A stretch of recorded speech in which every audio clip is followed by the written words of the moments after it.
मतलब कि आपने एक्सपेक्ट किया था कि इतना अच्छा आपका रैंक या स्कोर आ सकता है? पहला रिएक्शन कैसा था जब आपने देखा कि यार मेरे तो इतने अच्छे बन रहे हैं, कैसा लगा? डेली रूटीन आपका क्या रहता है, मतलब कि सुबह उठने से लेके कोचिंग इंक्लूड करके रात तक टीचर्स वगैरह कैसे मिले थे और माहौल कैसा लगा था आपको उस समय कोटा का? अभी आपने मेंस का भी पेपर दिया, एडवांस का भी दिया दोनों, तो इन दोनों में से आपको कौन सा ज़्यादा टफेस्ट लगा? इंपॉर्टेंट चैप्टर या टॉपिक क्या हो सकता है आपके अकॉर्डिंग जेई के लिए? कितने घंटे पढ़ते थे? कि जो टॉपर्स होते हैं यार वो तो सिर्फ पढ़ते हैं, उसके अलावा कुछ नहीं करते, कोई फिजिकल एक्टिविटी नहीं, कोई स्पोर्ट या कोई एंटरटेनमेंट नहीं। क्या लगता है, मतलब इस बात में कितनी सच्चाई है? आपका कोटा को लेके क्या परसेप्शन है? कोटा का माहौल कैसा है पढ़ाई को लेके, ताकि उन बच्चों को गाइडेंस मिल पाए जो भी कोटा आना चाहते हैं पढ़ने के लिए। सो हेलो एवरीबॉडी, कैसे हो मेरे प्यारे भाइयों? तो फाइनली जे एडवांस का रिजल्ट आ चुका है और हम खास मेहमान के साथ यहाँ पे जुड़ रहे हैं। तो आज का वीडियो बहुत ही खास होने वाला है। हमारे साथ है सक्षम जिंदल। तो सक्षम, कैसे हो आप? पहले तो ये बताओ। बहुत अच्छा लग रहा है अभी। बढ़िया? हाँ हैप्पी? हाँ यस। ओके, तो मेरे कुछ क्वेश्चंस है, मैं एक एक करके आपसे पूछते जाऊँगा, राइट? तो सबसे पहले ये जानना चाहूँगा जो सबका कॉमन रहता है कि पहला रिएक्शन कैसा था जब आपने देखा कि यार मेरे तो इतने अच्छे बन रहे हैं, कैसा लगा? ये अच्छा बहुत लगा कि लाइक 2 साल से हम मेहनत कर रहे हैं, तो 2 साल के बाद जब फाइनली हमारा जो मेन टारगेट था उसके जब अच्छा स्कोर आता है, अच्छा रिजल्ट आता है, तो फिर खुशी तो होनी थी। सारे घर वाले, लाइक मेरे दादाजी जो सबसे ज़्यादा इन्वॉल्व रहे मेरे साथ एक्चुअली पूरी पढ़ाई में, तो वो भी बहुत खुश थे और सारी फैमिली एंजॉय करी।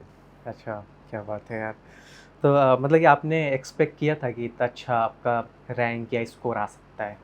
लाइक इसमें मतलब मेरे को थोड़ा शायद इतना ज़्यादा अच्छा एक्सपेक्टेड नहीं था, लेकिन एक्सपेक्टेड था क्योंकि एलन के जो हमारे टेस्ट होते हैं उसमें भी काफ़ी अच्छा परफॉर्मेंस ही आ रहा था काफ़ी टाइम से। तो फिर मैं चाह तो यही रहा था कि कहीं ना कहीं इसी के आसपास ही फिनिश करूं, और फिर अभी हो गया तो अच्छा ही लग रहा है। राइट, वो तो खुशी दिख रही है आपके चेहरे में। ओके, तो अब आप ये बताएं कि आप कहाँ के रहने वाले हैं और कोटा कब आए थे आप? मैं हरियाणा से हूँ, हिसार से, और कोटा में 23 में आया था, 2023 11th क्लास में, तो 2 साल से मैं अभी कोटा में हूँ। तो 11 और 12 के साथ ही भाई साहब फोड़ दिया एकदम जे एडवांस, क्या? सही है, बहुत अच्छा। तो अभी आपने मेंस का भी पेपर दिया, एडवांस का भी दिया दोनों, तो इन दोनों में से आपको कौन सा ज़्यादा टफेस्ट लगा? ऑब्वियसली एडवांस से ज़्यादा टफ है। मेंस तो लाइक काफ़ी इजी रहता है, बिकॉज उसमें पैटर्न भी इजी रहता है कि सिर्फ सिंगल करेक्ट और इंटीजर ही आएंगे, पहले से पता भी होता है कि पैटर्न क्या आएगा। एडवांस में ना तो पैटर्न का आइडिया रहता है पहले से, और मल्टी करेक्ट और डेसिमल टाइप बहुत कुछ चेंज भी कर देते हैं, और क्वेश्चंस का लेवल भी एडवांस में बेटर है, तो फिर टफ तो ज़्यादा एडवांस है। अच्छा, तो मेंस का 2 अटेम्प्ट हुआ था, दोनों में से आपने क्या दोनों दिया था या एक? दोनों दोनों दिया। दोनों दिया था।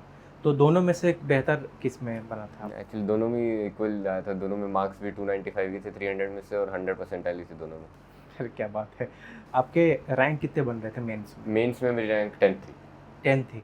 तो मतलब कि ये क्या एकदम एम लेके चल ही रहे थे कि भाई टॉप 10 के अंदर ही आना है? और तो शुरू से मतलब एम तो यही था कि टॉप 10 में सिंगल डिजिट अगर आ सके तो और भी अच्छा, बाकी मेंस में 10th था, तो अभी एडवांस में सिंगल डिजिट आया।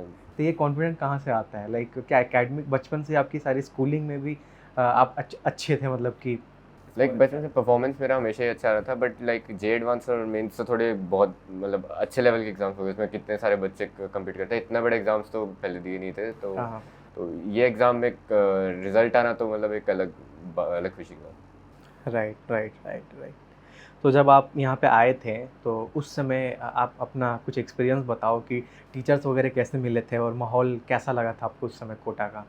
एक कोटा का एनवायरनमेंट तो काफ़ी मुझे अच्छा लगा था। हम जैसे टैलेंटेक्स के लिए पहली बार आए थे कोटा विजिट करने, कि एलन कोटा को विजिट हमने जब पहली बार किया था, तो कोटा के एनवायरनमेंट के बारे में हम बेसिकली सोच रहे थे कि ज़्यादा गर्मी वगैरह ना हो, कि राजस्थान के बारे में जैसे रहता है, लेकिन यहाँ का एनवायरनमेंट काफ़ी मतलब ठीक है, चलता है कि ज़्यादा गर्मी भी नहीं है, ज़्यादा ऐसे रहता नहीं है, और हमारा तो काम मोस्टली रूम पे ही होता है, तो ऐसा कुछ फील भी नहीं होता ज़्यादा कि दिक्कत आती नहीं है एनवायरनमेंट में। और अगर क्लासेस की कहूँ तो इनिशियली ऐसा लग रहा था थोड़ी ज़्यादा सीरियस जा रही है, लेकिन वो धीरे धीरे जैसे दोस्ती वगैरह हुई सारे बच्चों से, और टीचर्स भी धीरे धीरे लाइट मतलब जोक्स वगैरह भी मारने लगे क्लास में, तो उसके बाद तो सारा सेटल हो गया। मतलब कि टीचर्स इतने फ्रेंडली रहते हैं कि आप हाँ, बिंदास? टीचर्स एक्चुअली काफ़ी फ्रेंडली हो जाते हैं टाइम के साथ, और अच्छा, टीचर्स के साथ तो बनाना भी पड़ता है कि डाउट्स वगैरह जो है वो बहुत इंपॉर्टेंट है कि टाइम टू टाइम क्लियर होते हैं। तो कुछ मटेरियल्स के बारे में आप बताइए, जो कोचिंग से आपको स्टडी मटेरियल्स मॉड्यूल्स मिले थे, वो आपको कितना एनफ लगता था प्रिपरेशन के लिए? लाइक सिर्फ coaching materials I think enough है कि मतलब जितना भी हमको बस मिला अगर हम उसको ढंग से कर लें तो फिर चाहे वो 3 बार रिपीटिशन हो उसकी 4 बार रिपीटिशन हो, बस जो मिला उसको अगर बारी बारी गो थ्रू करते रहें तो उससे आई थिंक बेटर फ़ायदा है कि हम कुछ एक्स्ट्रा करें उसके कंपैरिजन में। तो आप बताएंगे तो ज़्यादा लोग सीरियसली लेंगे कि इम्पोर्टेंट चैप्टर या टॉपिक्स क्या हो सकता है आपके अकॉर्डिंग जेई के लिए, जो जो JEE टॉप का स्कोरिंग हो, जो थोड़ा लगे कि यार ये कर लोगे ना तो अच्छा स्कोर आ जाएगा नहीं, आपका। जेई एक्चुअली काफ़ी अनप्रिडिक्टेबल है। लाइक इस साल जो मैं बताऊँ सबसे ज़्यादा लाइक फ्लूइड्स और एक और चैप्टर रोटेशन उसके काफ़ी ज़्यादा सारे क्वेश्चंस आते होते हैं एडवांस में, पर इस साल एक भी नहीं आया दोनों चैप्टर से ही। तो कुछ कह नहीं सकता, एडवांस में तो सारे टॉपिक्स इक्वली इंपॉर्टेंट है कि उनका नेचर ही काफ़ी ऐसा है कि कभी भी कुछ भी आ सकता है। सक्षम बताओ, एकदम सही से बताना, इस क्वेश्चन का आंसर देना, कितने घंटे पढ़ते थे, क्योंकि ये सबसे ज़्यादा क्वेश्चन पूछा जाता था कि भाई टॉपर्स कितने घंटे पढ़ते हैं। नहीं लाइक मेरा ऐसे कोई फिक्स शेड्यूल तो नहीं था कितने घंटे पढ़ना है, लेकिन जैसे क्लास ओवर हुई तो उसके बाद मेरा रहता था कि जितनी लंबी सिटिंग हो सके उतनी लंबी सिटिंग दो, क्योंकि एग्ज़ाम में भी 3 घंटे बैठना और उसके बाद छोटे से ब्रेक के बाद फिर से 3 घंटे बैठना है। तो लाइक अगर मेरी क्लास 1 o'clock ओवर हुई तो मेरा ट्राई रहता था कि 5 o'clock तक तो एक सिटिंग दूँ पहले, और फिर एक 15 मिनट्स का ब्रेक ले लिया, फिर 7:30 तक करता था, फिर लाइक 1 आवर का मैं एक ब्रेक लेता था, ये मैं हेल्थ को लाइक वॉकिंग कर लिया, कुछ फिजिकल एक्टिविटी कर ली, उसके बाद फिर अगेन 12 o'clock तक मेरा रहता कि स्टडी बैठ जाता। तो आप एक बार शॉर्ट में बता दूं, हालांकि आपने मेरे नेक्स्ट क्वेश्चन का आंसर पहले में ही थोड़ा दे दिया कि डेली रूटीन आपका क्या रहता है, मतलब कि सुबह उठने से लेके कोचिंग इंक्लूड करके रात तक। हाँ एक्चुअली बस यही है, मतलब ऐसे मैंने कोई स्पेसिफिक बना नहीं रखा था, लेकिन ट्राई मेरी ये रहती थी कि जो भी फ्री टाइम मिले, अक्सर मैंने 1 घंटा जो निकालना है हेल्थ का वो निकालना है कि फिजिकल एक्टिविटी वगैरह कर ली, उसके अलावा जो भी फ्री टाइम मिलेगा उसमें मेरा मेजरली यही था कि पढ़ो। तो जैसे कि एक बात ये भी कई लोग करते हैं कि जो टॉपर्स होते हैं यार वो तो सिर्फ पढ़ते हैं, उसके अलावा कुछ नहीं करते, कोई फिजिकल एक्टिविटी नहीं, कोई स्पोर्ट या कोई एंटरटेनमेंट नहीं। क्या लगता है, मतलब इस बात में कितनी सच्चाई है? नहीं ऐसा एक्चुअली हो ही नहीं सकता कि अगर पूरे दिन तो एफिशिएंसी आएगी भी नहीं, अगर पूरे दिन ऐसे ही पढ़ते रहेंगे तो उसमें तो थोड़े टाइम में फिर आपका दिमाग बंद हो जाएगा, वो जो एक्स्ट्रा अगर बस करते रहेंगे तो उसमें कोई फ़ायदा भी नहीं होगा, वो दिमाग में जाएगा ही नहीं। तो ब्रेक लेना तो ज़रूरी है ही, और थोड़ा बहुत तो चलता ही है, मतलब लाइक फ्रेंड से बात ही कर ली उसमें ही हो जाता है काम, तो वो कुछ ना कुछ जोक निकल के आ जाएगा, आप थोड़ा हंस लिए उससे ही आपका माइंड फ्रेश हो जाएगा। तो फ्रेंड सर्कल अच्छा बनता था? फ्रेंड सर्कल तो बहुत दोस्त ज़रूरी है। कैसे मिले थे कोटा में आप? दोस्त तो मतलब अब इतने सारी जगहों से लोग आते हैं तो पहले शुरू में तो एक बार बात करने में थोड़ा सा टाइम लगता है, लेकिन जब एक बार बात हो जाती है तो फिर कोई दिक्कत आती ही नहीं। तो डिस्कशंस वगैरह भी सारे उनसे ही करने हैं, सारी मस्ती भी वहीं से करनी है, खेलने भी साथ में जाना है, तो कोई टेंशन नहीं है। अच्छा।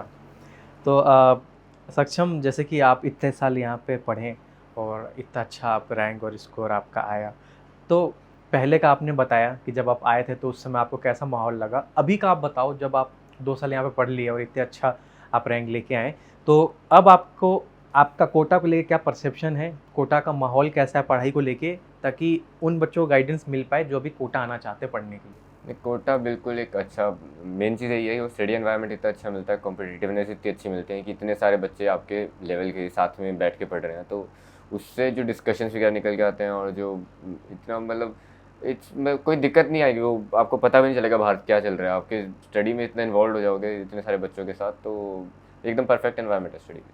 तो अब मेरा लास्ट क्वेश्चन, ऐसे तो आप आईआईटी बॉम्बे जा रहे हैं, लेकिन पहले क्या एम किया था? कोई ऐसा आईआईटी था सपना कि यहाँ जाना है?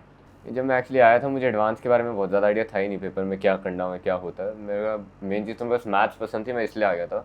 But like with the time being मेरे को यही था कि फिर जो भी बेस्ट है उसी को चूज़ करना चाहूँगा मैं, तो आईआईटी बॉम्बे अभी इंडिया में तो हमारा बेस्ट चल रही है, तो फिर वही ड्रीम हो गया था बीच में। वही थे, आईआईटी बॉम्बे ही जाना है, and now I am going IIT Bombay, ये तो फिक्स है। Right. So thank you, thanks a lot, thank you कि आपने टाइम निकाला इस वीडियो के लिए, इस इंटरव्यू के लिए। तो देखिए, आपके जैसे ये भी आएँ और तैयारी करें, और आज मतलब कि जो इनका सपना था वो पूरा कर लिए, तो आप भी मोटिवेटेड रहें और अच्छे से पढ़ें, आप भी अपना गोल को अचीव कर सकते हैं। Thanks for watching, do share, bye bye, take care, thank you.